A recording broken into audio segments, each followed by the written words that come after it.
Hey, what's going on, y'all? Now, today's video, I want to talk about how to deal with the attacks of the enemy.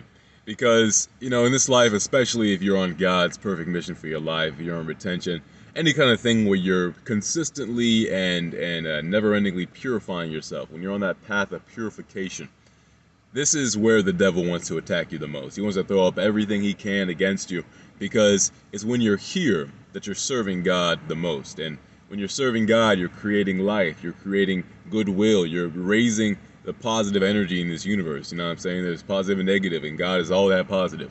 And so we got to we got to add more of that goodwill into there and save souls. That's the principal mission. That's what the devil hates the most. You're saving souls. You're not just putting goodwill on this earth. You're bringing souls from his demonic kingdom, which will lead them to being tortured forever, into God's eternal kingdom, which will lead them to being, in bliss and happiness and in God's love forever. Like what better place is there to be? And that's exactly, the devil hates that we have a second chance at God. We have a second chance at life, and he doesn't.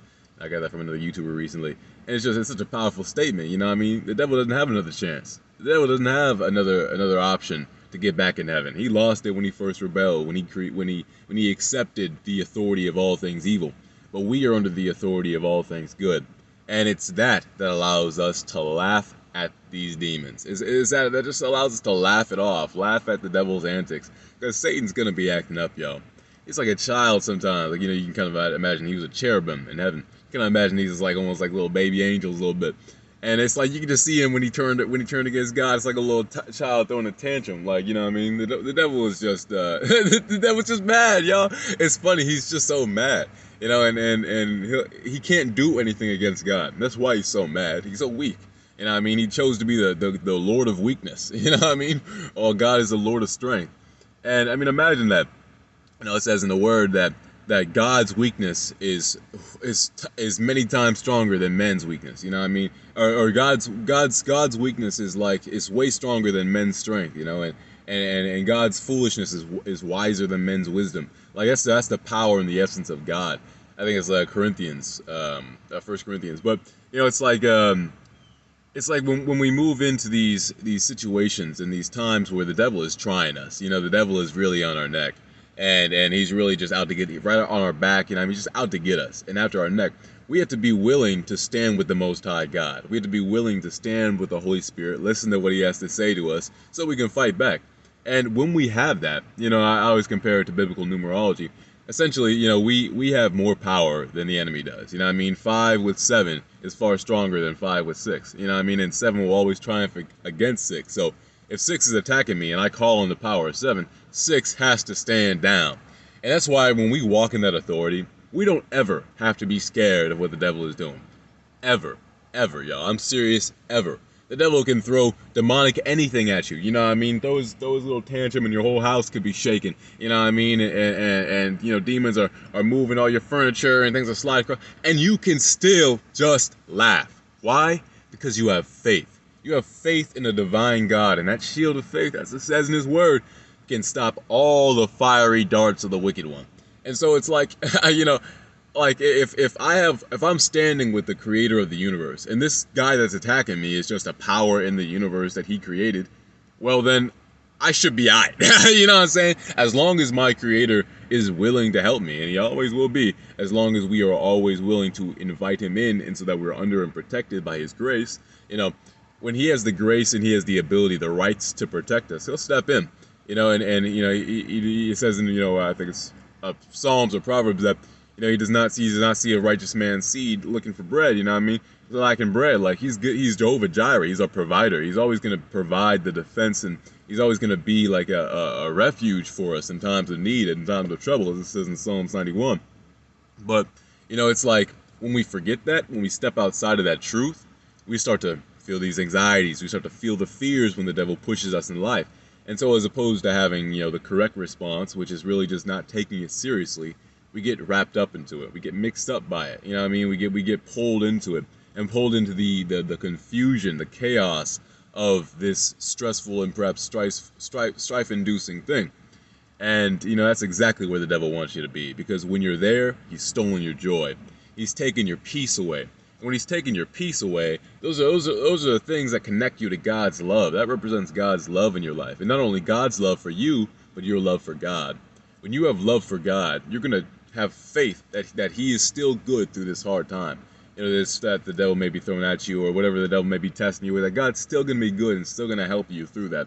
It's like whenever you lose that peace, you're losing the love that God has given you, that the Prince of Peace. You're losing the love for that Prince of Peace who can bestow that peace upon you. When you lose your joy, it's like you're no longer saying, like, God, I trust and love that you're going to be good to me through this. You're saying, wow, God, you left me in this mess, and so this is really just horrible. And were the saints, whenever they were being tortured to death, were they complaining? I think not. I think that they knew that their destination was right around the corner. Their eternal destination was right around the corner. And it's like, that's the same mentality that we have to go through, or we have to have when going through these hard times, and we have to have when Satan puts up his antics, and things just, like, it's so funny when you see something happen in your life that is clearly demonic, and it's just laugh it off, because it's like this doesn't have to stick to me. It's like, this is just Satan, and it's funny when you realize that it's antics. It's like entertainment. The same way the devil might get entertained when a Christian slips up.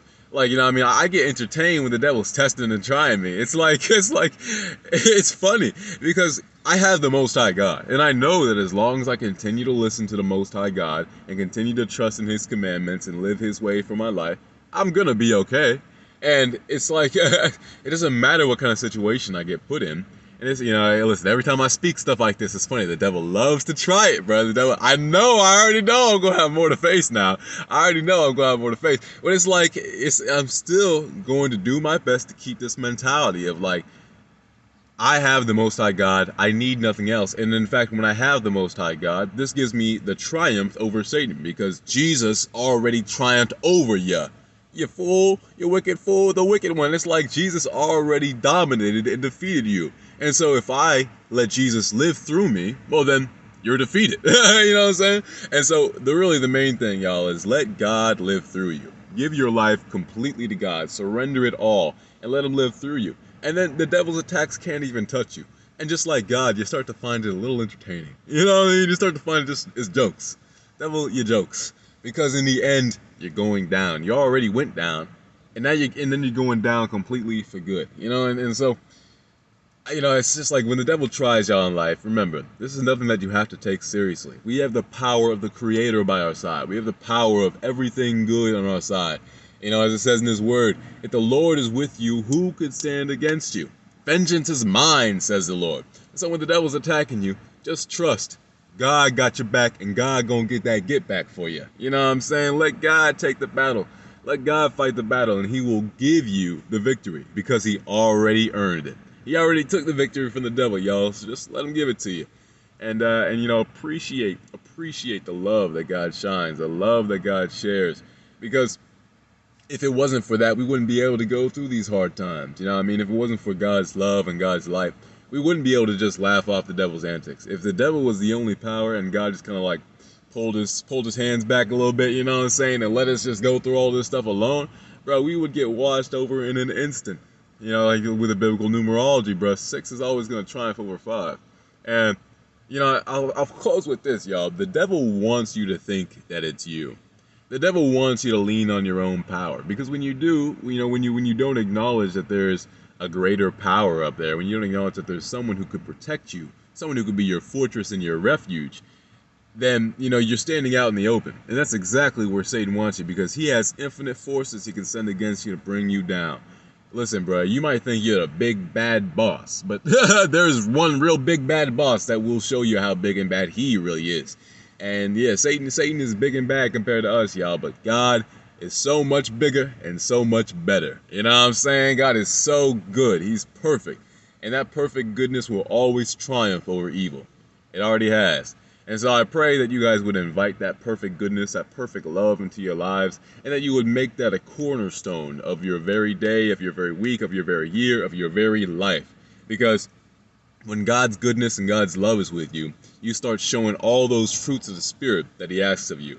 I heard that in a sermon in church recently, that all the fruits of the Spirit stem from love. So once you have that main branch, that main stalk of love, y'all, just let those fruits of the Spirit grow off of it. and laugh it off whenever Satan attacks you, y'all, because he's going to try and work against that. But when we have the Most High on our side, listen, as it says in His Word, when God is for you, who could stand against you? I'll say this, certainly not Satan. All right, y'all. Take care. Shalom.